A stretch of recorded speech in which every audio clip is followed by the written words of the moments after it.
नमस्कार दोस्तों, स्वागत है आपका ऑब्जेक्टिव बाय कृष्णा चैनल में। दोस्तों, अगर आप बीएससीबी क्लास 10 2027 की तैयारी कर रहे हो, तो आज का यह वीडियो आपके लिए गेम चेंजर साबित होने वाला है। क्योंकि आज हम करने वाले हैं हिंदी व्याकरण का सबसे महत्वपूर्ण टॉपिक समास के वीवीए ऑब्जेक्टिव क्वेश्चंस। और भाई ध्यान रखना, इन्हीं में से 100% सवाल एग्जाम में आने के चांस है। तो वीडियो को बिना स्किप किए हुए अंत तक देखना, ठीक है। तो बिना टाइम को वेस्ट किए हुए शुरू करते हैं फर्स्ट क्वेश्चन से। लिखा गया है, राजपुत्र शब्द में कौन सा समास है? राजपुत्र शब्द में कौन सा समास है? तो ऑप्शन नंबर ए में लिखा गया द्वंद्व समास। ऑप्शन नंबर बी में लिखा गया तत्पुरुष समास।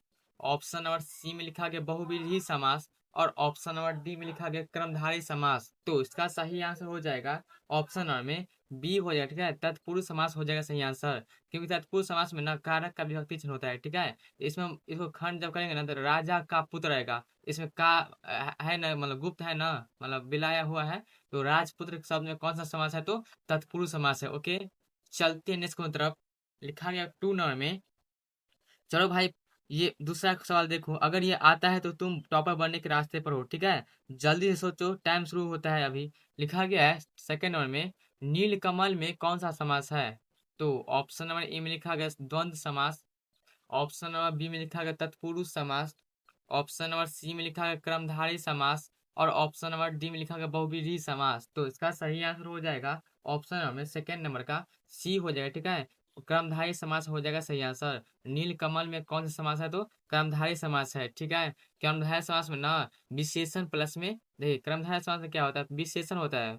विशेषण और प्लस में संज्ञा होता है, ठीक है। संज्ञा जिसको बोलते हैं, जिसमें विशेषण प्लस संज्ञा हो ना, जिस जिस शब्द में, उस शब्द को क्या कहते हैं? तो क्रमधारय समास कहते हैं, ठीक है। लिखा गया थर्ड नंबर में, कमेंट में लिखो ए बी सी या डी, देखते हैं कौन असली चैंपियन है। इसका आंसर देके बताओ। ये क्वेश्चन बहुत इजी है, बहुत ज्यादा इजी है, ठीक है। हाँ, और एक बात, अगर आप इस मतलब लेक्चर को पूरा शुरू से अंत तक देख लेते हो ना, तो समास में ऑब्जेक्टिव गलत नहीं होगा, ठीक है, कहीं भी नहीं। लिखा गया है थर्ड नंबर में, दिन रात में कौन सा समास है? दिन रात में कौन सा समास है? तो ऑप्शन नंबर ए में लिखा गया द्वंद्व समास। ऑप्शन नंबर बी में लिखा गया तत्पुरुष समास। ऑप्शन नंबर सी में लिखा है कर्मधारय समास। और ऑप्शन नंबर डी में लिखा है बहुव्रीहि समास। तो इसका सही आंसर हो जाएगा ऑप्शन नंबर में थर्ड नंबर का ए हो जाए, ठीक है। द्वंद्व समास हो जाएगा सही आंसर। देखिए द्वंद्व समास इसलिए होगा क्योंकि द्वंद्व समास में ना बीच में ना योजक चिन्ह होता है, ठीक है। इसको हम माइनस नहीं पढ़ेंगे, इसको हम ना इस ये लिखा है, इसको हम बोलते हैं योजक चिन्ह। ओके, हाँ, और एक बात, द्वंद्व समास में ना एक शब्द दूसरा शब्द के अपोजिट होते हैं, ठीक है। जिनका उल्टा उल्टा क्या होता है? रथ होता है, ठीक है। तो द्वंद्व समास में एक दूसरे के अपोजिट रहेगा ना शब्द, वो क्या हो जाएगा? तो द्वंद्व समास हो जाएगा। और एक मतलब बहुत ट्रिकी बात ये है, अगर बीच में आ जाए ना योजक चिन्ह, ये वाला योजक योजक चिन्ह, तो क्या हो जाएगा? तो द्वंद्व समास हो जाएगा, ठीक है। चलते हैं इसको तरफ। लिखा गया है 4 नंबर में, पितामह में कौन सा समास है? पितामह में कौन सा समास है? तो ऑप्शन नंबर ए में लिखा गया द्वंद्व समास। ऑप्शन नंबर बी में लिखा गया तत्पुरुष समास। ऑप्शन नंबर सी में लिखा गया कर्मधारय समास।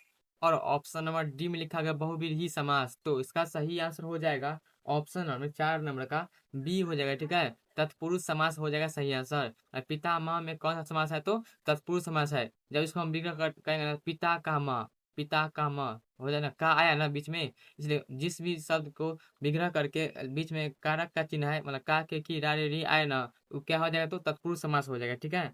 अगर सही हुआ तो दिल से, और अगर गलत हुआ तो टेंशन नहीं, अभी सुधार लो, एग्जाम में नहीं गलती होगी, ठीक है। लिखा गया 5 नंबर में, चतुर्भुज में कौन सा समास है? इस चतुर्भुज जो लिखा गया है, इसमें कौन सा समास है? बहुत ज्यादा इंपॉर्टेंट ये वाला क्वेश्चन है, ठीक है। बहुत इंपॉर्टेंट ये वाला क्वेश्चन।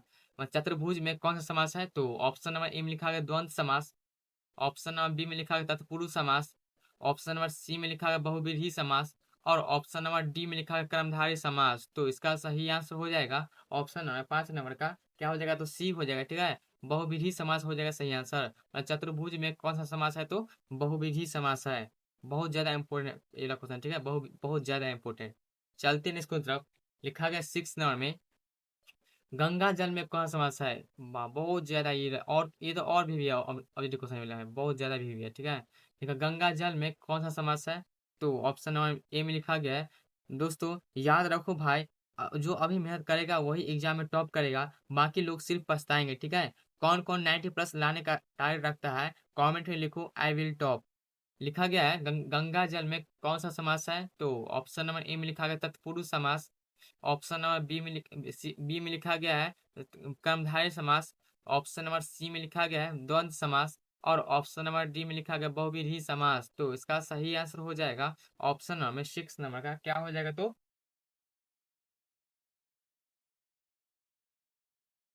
ए हो जाएगा, ठीक है। तत्पुरुष समास हो जाएगा सही आंसर। लेकिन इसको हम विग्रह करेंगे ना तो गंगा का जल आएगा। देखिए गंगा, गंगा का जल आएगा, का आएगा, ठीक है, का आया ना, ये क्या हो जाएगा, तत्पुरुष समास हो जाएगा, ठीक है। गंगा जल में कौन सा समास है, तो तत्पुरुष समास है। लिखा गया है मतलब नेक्स्ट क्वेश्चन, लिखा गया है 7 नंबर में यथाशक्ति में, यथा, देखिए यथाशक्ति में कौन सा समास है, तो ऑप्शन यथाशक्ति में कौन सा समास है, तो ऑप्शन नंबर ये क्वेश्चन नंबर फिक्स है, 100% चांस है ये वाला क्वेश्चन आएगा तो आएगा। तो ऑप्शन नंबर ए में लिखा गया अव्ययी भाव समास। ऑप्शन नंबर बी में लिखा गया है द्वंद्व समास। ऑप्शन नंबर सी में लिखा गया तत्पुरुष समास। और ऑप्शन नंबर डी में लिखा गया बहुव्रीहि समास। तो इसका सही आंसर हो जाएगा ऑप्शन नंबर 7 नंबर का, क्या हो जाएगा, तो ए हो जाएगा, ठीक है। अव्ययी भाव समास हो जाएगा सही आंसर। यथाशक्ति में कौन सा समास है, तो अव्ययी भाव समास है, ठीक है। जिस शब्द के मतलब देख अच्छा सुनिए, ये वाला मतलब हम जो अभी बोल रहे हैं ना वो अच्छा सुनिए।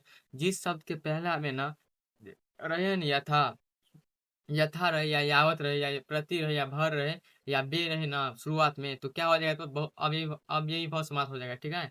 आप ना आंख मूंद करके लगा दीजिएगा अव्ययी भाव समास, ओके। अगर अभी तक मजा आ रहा है तो वीडियो को लाइक करो, ताकि और ऐसी भी या ऑब्जेक्टिव क्वेश्चन लाता रहूं, ठीक है। चलते हैं नेक्स्ट की तरफ। लिखा गया है, एक मिनट, लिखा गया 8 नंबर में राम लक्ष्मण में कौन सा समास है। राम लक्ष्मण में कौन सा समास है, तो ऑप्शन नंबर ए में लिखा गया तत्पुरुष समास। ऑप्शन नंबर बी में लिखा गया द्वंद्व समास। ऑप्शन नंबर सी में लिखा गया कर्मधारय समास। और ऑप्शन नंबर डी में लिखा गया है बहुव्रीहि समास। तो इसका सही आंसर हो जाएगा ऑप्शन नंबर में बी हो जाएगा, ठीक है। द्वंद्व समास हो जाएगा सही आंसर। राम लक्ष्मण में कौन सा समास होगा, तो द्वंद्व समास होगा। क्यों होगा, क्योंकि आपको पहले रीजन बताए थे, ठीक है। जिस भी समास में अगर योजक चिन्ह है ना वो समास क्या होगा, तो द्वंद्व समास होगा, ठीक है। और एक शब्द दूसरे शब्द के अपोजिट हो, मतलब उल्टा हो, ओके।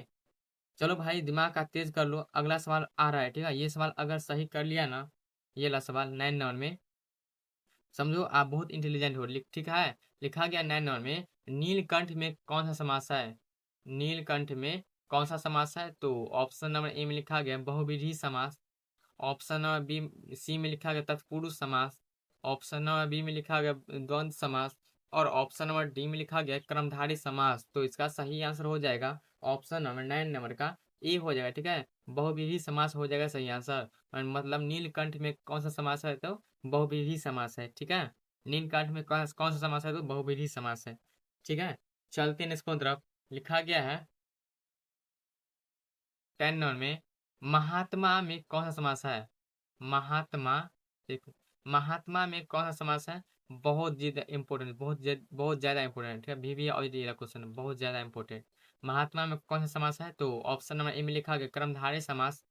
ऑप्शन नंबर बी में लिखा गया द्वंद्व समास। ऑप्शन नंबर सी में लिखा गया तत्पुरुष समास। और ऑप्शन नंबर डी में लिखा गया बहुव्रीहि समास। तो इसका सही आंसर हो जाएगा ऑप्शन नंबर में,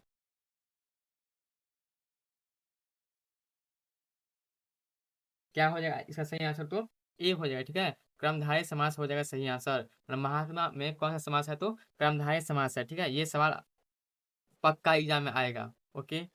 अब ध्यान से देखो, ये वाला थोड़ा ट्रिकी वाला क्वेश्चन है। अगला क्वेश्चन जो है ना वो थोड़ा ट्रिकी है, ठीक है। अब असली खेल शुरू होता है, तैयार हो। लिखा गया है दशानन में कौन सा समास है। दशानन में कौन सा समास है, तो ऑप्शन नंबर ए में लिखा गया बहुव्रीहि समास। ऑप्शन नंबर सी में लिखा गया द्वंद्व समास। ऑप्शन नंबर बी में लिखा गया तत्पुरुष समास।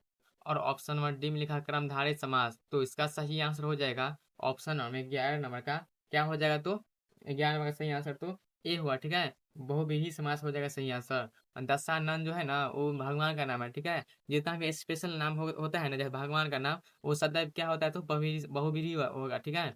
जितना भगवान का नाम आएगा ना आराम से आप टिक कर दीजिएगा बहुव्रीहि में, ठीक है। चलते हैं नेक्स्ट की तरफ। लिखा गया है 12 नंबर में राजमार्ग में कौन सा समास है? राजमार्ग में कौन सा समास है? तो ऑप्शन नंबर ए में लिखा गया है, जल्दी सोचो, टाइम बहुत कम है। 3 2 1 मतलब ए होगा या बी होगा या सी होगा या डी होगा, ठीक है। आंसर लॉक करो और सोचो। पहले लिखा गया है राजमार्ग में कौन सा समास है? तो ऑप्शन नंबर ए में लिखा गया तत्पुरुष समास। ऑप्शन नंबर बी में लिखा गया है कर्मधारय समास। ऑप्शन नंबर बी में लिखा गया है द्वंद्व समास और ऑप्शन नंबर डी में लिखा गया बहुव्रीहि समास। तो इसका सही आंसर हो जाएगा ऑप्शन नंबर में, मतलब 12 नंबर का ए हो जाएगा, ठीक है। तत्पुरुष समास हो जाएगा सही आंसर, क्योंकि इसको राज का मार्ग, राजा का मार्ग को क्या कहते हैं? राजमार्ग कहते हैं, ठीक है। राजा का आया ना का, इसलिए क्या हो गया? तो तत्पुरुष समास हो गया। ओके, इतना आसान है, फिर भी बहुत लोग गलती कर देते हैं। देखते हैं किसका दिमाग तेज है, ये वाला क्वेश्चन बताइए। देखते हैं किसका मतलब दिमाग तेज है। लिखा गया है अश्वमेघ में कौन सा समास होगा? अश्वमेघ में कौन सा समास होगा? तो ऑप्शन नंबर ए में लिखा गया तत्पुरुष समास। ऑप्शन नंबर सी में लिखा गया कर्मधारय समास। ऑप्शन नंबर बी में लिखा गया द्वंद्व समास और ऑप्शन नंबर डी में लिखा गया बहुव्रीहि समास। तो इसका सही आंसर हो जाएगा ऑप्शन नंबर 13 नंबर का क्या हो जाएगा? तो ए हो जाएगा, ठीक है। तत्पुरुष समास हो जाएगा सही आंसर। अश्वमेघ में कौन कौन सा समास होगा? तो तत्पुरुष समास होगा, ठीक है। अश्व का मेघ, तो अश्व का आया ना का, तो क्या हो गया? तो तत्पुरुष समास हो गया। जब भी का की आएगा, का या आएगा या की आएगा या की आएगा, तो क्या हो जाएगा? तो तत्पुरुष समास हो जाएगा, ठीक है। जिसका सही होगा वो कमेंट में जरूर लिखेगा ये क्वेश्चन का। ये वाला क्वेश्चन जिसका सही होगा ना वो कमेंट में बताइएगा, हम मेरा सही होगा, ठीक है। आप हम सब मतलब लाइक कमेंट एंड शेयर जरूर कीजिए इस वाला कंटेंट को। देखा गया वीडियो को। वो 14 नंबर में त्रिलोचन में कौन सा समास होगा? बहुत ज्यादा इंपॉर्टेंट वाला क्वेश्चन, ठीक है। त्रिलोचन में कौन सा समास होगा? तो ऑप्शन नंबर ए में लिखा गया बहुविधि समास। ऑप्शन नंबर बी में लिखा गया तत्पुरुष समास।